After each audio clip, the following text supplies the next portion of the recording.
Ya, que estoy grabando, estoy grabando. Mira. Okay. Un celular se convierte en la esperanza de vida de decenas de personas que continúan atrapadas debajo de los escombros por el doblete sísmico en Venezuela. Cuando se pensaba que ya no había esa esperanza de vida, el celular se ha convertido en la herramienta idónea. Amarrados a veces en cuerdas, estos aparatos descienden y pueden permitir que los rescatistas, casi siempre a manos peladas porque son ciudadanos con la única herramienta de tener la fe inquebrantable de salvar a quienes continúan debajo de los escombros. Las horas jugando en contra. 24 pasaron, luego 30 y ya vamos rumbo a las 48 horas. Y un celular que usamos diariamente como una herramienta para fisgonear la vida de otro, de trabajo, se ha convertido precisamente en ese elemento que hace la diferencia entre quedarse debajo de los escombros y morir ahí o salir y tener un nuevo renacer para muchos. Niños y adultos han sido rescatados gracias a un teléfono celular. Qué paradoja. Lo entran y no necesariamente para buscar señal, sino para grabar y estudiar el entorno en que se encuentra la persona atrapada y luego ellos proceder sin picos, sin palas, sin linternas, sin herramientas pesadas. Los bomberos, la defensa civil, los equipamientos que llegaron de otros países, esa ayuda internacional no ha sido toda la que se ha podido llevar, pero tampoco suficiente. Hay muchos que están saliendo todavía hoy y seguirán en los próximos días, pero el desastre, la magnitud es tan grande que no son suficientes. Estamos hablando de Venezuela en alerta roja por estos dos sismos y ver esa voluntad de hierro, esa voluntad inquebrantable de muchos de ayudar, de salvar, de verdad que humanamente emociona y nos hace entender de que no todo está perdido. En medio de tanto clamor, de tanta decepción, de luto, ya van más de 230 y pico de fallecidos cuantificados por las autoridades, pero ustedes saben que los pronósticos son muy desalentadores y que según la alerta y el impacto de estos dos sismos, estaríamos hablando de entre 10,000 a 100,000 muertos en Venezuela. La tecnología está obrando como un milagro, pero no la tecnología de los cuerpos de rescate equipados, sino miren aquí, de un simple celular. Ciudadanos dispuestos a quedar también sepultados porque se mueve uno de esos pedazos de concreto pesado y también quedan sepultados ahí. Miren el espacio tan pequeño, el riesgo tan grande de ese joven, pero logró el cometido de todos. Había un grupo fuera motivando a que él penetrara, era el más flaquito, cabía por esa ranura y pudo salvar, gracias a Dios, a la joven que estaba ahí atrapada. Pero escenas como esta, mírenla ahí, salió gracias a la voluntad de ellos. Escenas como esta se repiten una y otra vez, desgarran el alma y sobre todo los testimonios de quienes tienen personas ahí dentro atrapadas. Duele ver los cadáveres apilados con los escombros también, pero también uno tiene que pensar en la parte que no está perdida, que son esas vidas que se están recuperando. Ha habido hasta nacimiento. Repito, los milagros no cesan a pesar de que las horas están en contra, todavía debajo de muchos edificios de esos colapsados. Seguimos con Venezuela. La tragedia lo amerita. Cada minuto que pasa nos hace ver las pérdidas humanas, cuantificarlas, pero también cómo ha quedado ese país. Por favor, comparte este link, invite a otros a que consuman este contenido, den like. Y hoy, en estas repeticiones de imágenes que quizá algunas de ustedes las han visto en las redes sociales, quiero ver lo que o enseñarles, mostrarles lo que yo he visto en cada una de ellas de manera individual. Y quiero poner una secuencia de imágenes precisamente de gente que es salvada por otros, que de manera rústica, algunos que sí son salvados por autoridades del cuerpo de bomberos, de la defensa civil. Pero el verdadero milagro, señores, está en el instinto humano, en la empatía, en la ayuda humana. Ahí está el verdadero milagro. Personas que han sido rescatadas literalmente de los brazos de la muerte en esta situación que se vive en Venezuela. El peligro está latente aún, ya pasando casi 48 horas desde que ocurrieron estos dos terremotos. 235 muertos, lamentablemente ya cuantificados, pero las estimaciones son aún peor. Miren ahí cómo el milagro de estos voluntarios, el quiebre de la esperanza se recupera. Quizás quienes estaban ahí atrapados pensaban que no iban a salir con vida, pero gracias a que mucha gente no ha dormido, que mucha gente no se ha dado por vencida, se siguen sacando cuerpos con vidas debajo de los escombros. Vi un nacimiento, una bebecita nació en medio de todas estas situaciones, un edificio colapsado. La labor de parto de la madre le entró en medio de la desgracia y ahí nació, gracias a Dios, una criatura. La intensidad ahora mismo del miedo es evidente. Personas que le han pasado con una cuerda amarrada potecitos de agua. He visto testimonios de que hacen lo que pueda para pasarle un poquito de jugo para el tema del azúcar, ya que no se puede allá abajo ingerir comestible. Pero la solidaridad comunitaria ha sido tan determinante para salvar, para nacer en medio de tanta muerte. Miren ahí cómo nace vida. Dios es maravilloso y hay que ver esas partes también. Miren ahí, señores, en medio de esa desgracia, en medio del olor a muerte, ya empieza a oler a muerte, nace una nueva criatura. Entonces no todo está perdido. Hay una carrera que es real por la vida en Venezuela, por ganarle a la muerte, porque hay personas que ya no se escuchan sus voces, que lamentablemente se han usado las redes sociales para pedir, vengan aquí a tal lugar, no ha venido la ayuda. Pero hay un esfuerzo comunitario que es innegable, que si no existiera, y ahí diariamente en este canal de YouTube hablamos de la miseria humana, de lo mal que vamos a nivel de solidaridad, pero este es un gran ejemplo de que no, de que hay voluntades de hierro que han podido salvar vidas en Venezuela.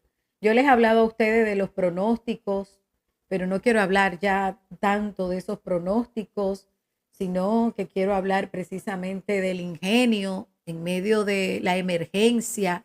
Miren ahí, sábanas. Y ahí hay gente equipada y hay autoridad, vean, pero no hay indumentarias, pero hay, sin lugar a dudas, un ingenio de los vecinos y en medio de tanta precariedad, de la emergencia, de la urgencia, del reloj corriendo que no se detiene. La gente se reinventa para poder sacar con vida, sin descanso. Ellos saben que estas horas son determinantes, muy determinantes. Me partió el alma escuchar a un niño ayer hablar, me desgarra el corazón de que su mamá y su papá habían quedado atrapados. Ojalá y poder compartir esa parte. Copérnico es un niño como de 10 años. Te mandé, y el niño narra que su mamá dejó de respirar a las 7:30 de la noche.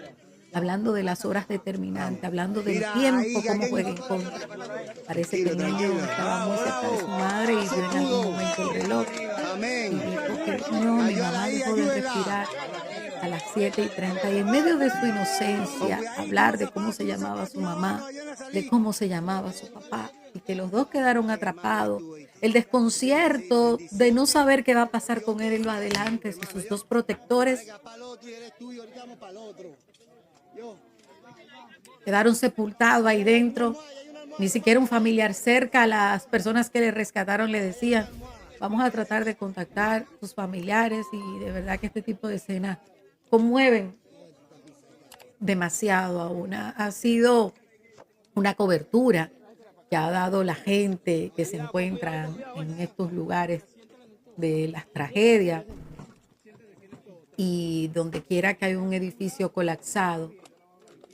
Miren, hay una jovencita que fue rescatada, hay muchos voluntarios, miren ahí esa niña, su papá cuando la vio, escuchamos ese ambiente, porque esto de verdad que conmueve tanto, da alegría, es un sentimiento muy confuso el que se haya podido escuchar. Y miren el papá. Mario, te lo dije, yo te lo dije. Yo te lo dije, yo te lo digo a Dios. Hermano, gracias, usted me hizo buscar la máquina. Este hermano te busca la máquina.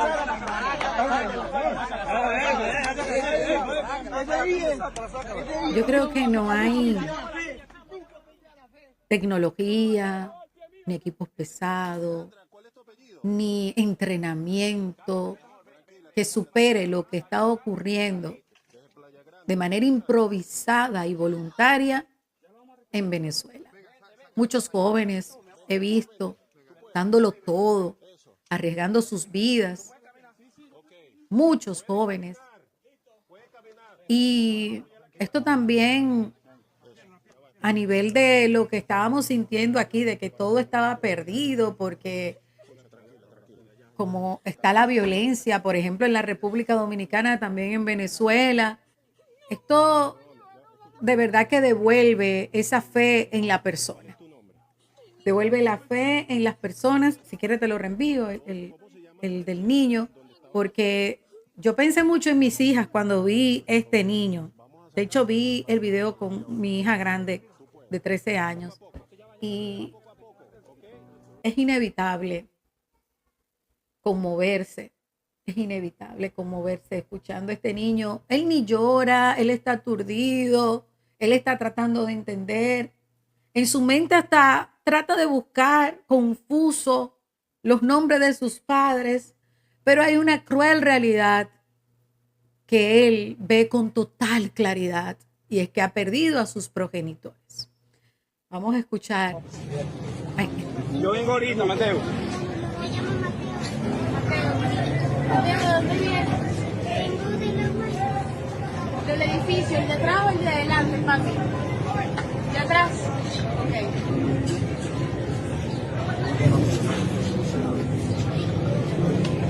El único que sobrevivió a este derrumbe fui yo. Ahí está bien más papi. Pero mi mamá. ¿Tu mami está viva? Dejó de respirar ayer a las 7:30. Demoledor. El niño sigue buscando en su mente confundida el nombre de su mami, el nombre de su papi.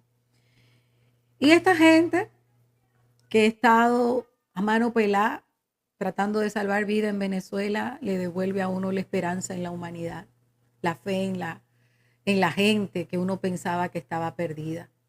Miren qué alegría, celebran, aplauden, y quiero que escuchen esos ambientes cada vez que pueden salvar una vida. Lo celebran como celebramos nosotros los nacimientos de una criatura que es nuestro cercana o cercano. Así mismo celebraban ellos, y no es para menos.